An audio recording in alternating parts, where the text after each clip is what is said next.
Previously on Talk That Talk.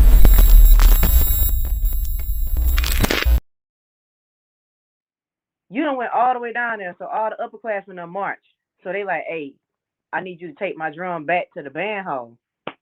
So you taking 3 drums back to the band hall, my drum, 2 other snare drums, or a bass drum, a snare drum. Like, you got one snare on here, one drape across your leg, the bass drum, but I mean, come on now, like, and then by the time you get down there, you don't have no break. So it's like, man, but I don't know. I see somebody saying, you know what you sign up for. I mean, yeah, we know what we sign up for, but see, that's the thing. I feel like as percussionists, we don't complain. We don't, and we really never do. And it's kind of like bandsmen are usually the people to say stuff like that. Like, we never complain. We just do us, and then when we do us, then people feel as though, oh, they cocky. No, it's not cocky. It's just that we all we got. You know what I'm saying? Like, hey, we don't complain. We're a different level of musician. Like, and that's not to degrade bandsmen, but it's just that a lot of bandsmen kind of just look at us, you know what I'm saying, like, oh, they always think it's about them. It's not. It's just that we always got to play. Like, we got to do so much more than just fanfare. So, yeah, I mean, yeah, we know what we sign up for. Like, we definitely, I know I've never complained, period. Like, hey, I loved it. I'll go back and recrab all over again and still come back and be on this wave right now. So, it's like, Nope. it is. Look. I ain't doing it again. I'm gonna I let ain't you know. I crabbing ain't again. doing it again. I'm a chill. Like, nah. I ain't doing it again. Nah. Nope.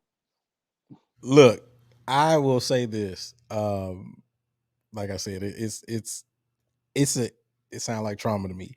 But I will tell you, I don't know what anybody else in the band felt like for me, but I always did feel like MD was cocky though. So that may be part of it.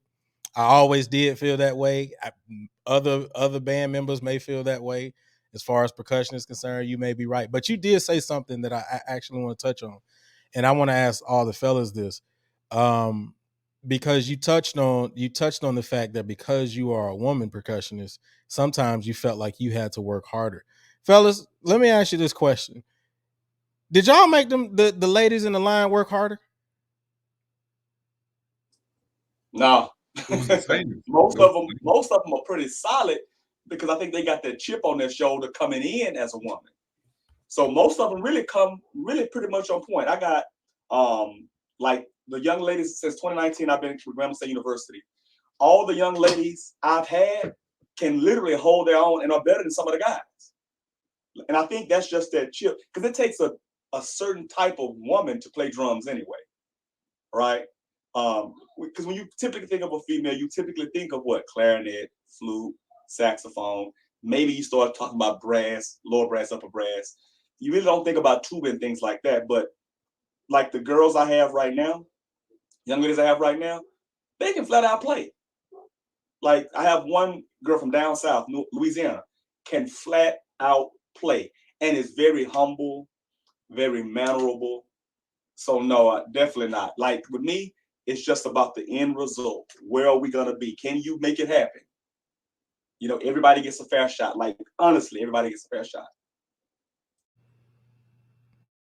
Dang, I was about to ask her a question. She tipped. But Uh, Cushion, go ahead. I. You know what? Everybody gonna have their own opinion on it, but honestly, uh, nah, we made them work even harder, and I'll tell you why. Most most of the time, you want that masculine front line, especially for snare drummers. I can see, I most of the times it's not really frowned upon for a female to play cymbals or something like that. But when it came down to being on the snare drum or tenor drum or even bass drum, it was kind of unheard of, for a lady to make the line. I was fortunate enough to have a young lady, make my line, and honestly, we made her work her ass off. Excuse my French, No, you but good.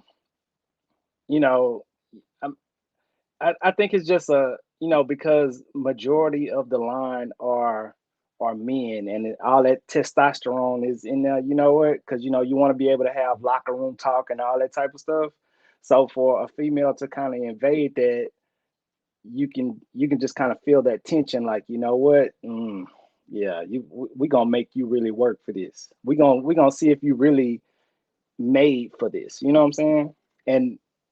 And honestly, she was like one of the best ones. She was the best one. So shout out to Ashley.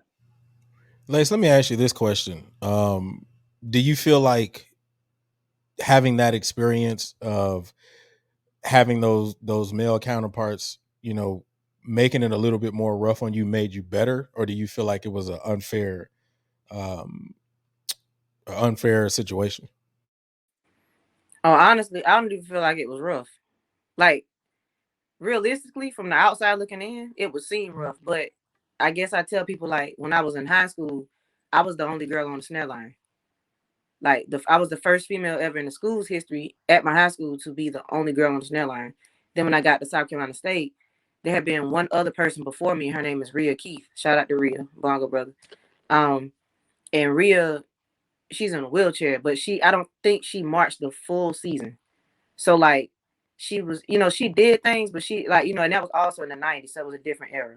So I feel like it wasn't, I'll say this, nobody like had me shook at all. If anything, it was just literally like, I don't know how to put it. It's kind of like, I'm very big on my pride. Like, I didn't allow anybody like to make me feel a chip on my shoulder, like, oh yeah, you ain't gonna make it. You ain't gonna do. I mean, I had people in my ear and whatnot calling me the B word, all kinds of things like that. That stuff didn't bother me because I know my level of talent and I'm very observant and I'm not cocky. So it's like I let my talent speak for itself. So it was like, and this is just how I'm on a day-to-day basis. Like, hey, it's either you sink or you swim, eat or starve. Like, I went about to starve and I definitely went about to sink. So it's like, oh no, I'm from South Carolina, I'm from Florence. So I'm gonna come here and I'm gonna do what I gotta do. And that's it. Like, there's, that's just it. Like, because I mean, as a female, we're emotional beings anyway. So I mean, it's kind of like what I look like going in the snare line, complaining, crying. You know what I'm saying? Like, I was just very quiet. I was a quiet crab. I did my part. I really ain't talking to none of my crab brothers like that because I was that quiet. But but that's just, it's to each his own. But that stuff, like, I don't know. Like, I never allowed any male, female, anybody, director, percussion instructor, nobody ever instilled any type of fear in me. I don't fear anybody. So, and you got to have that kind of tough skin. I saw somebody say, like, the girls nowadays not really built like that. They playing euphonium and tuba.